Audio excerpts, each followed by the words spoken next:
How to check monitor model in Windows. Hello everyone, this is Sabrina here to help you today. So without any further ado, let's get right into the video. So first, go to your Start menu and then go to Settings. After that, search for Display and then go to Display Settings.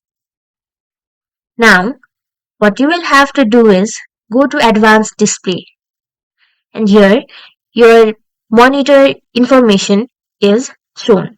But if you want further information, go to display adapter properties for display 1 and this will pop up. All your monitor information will appear over here.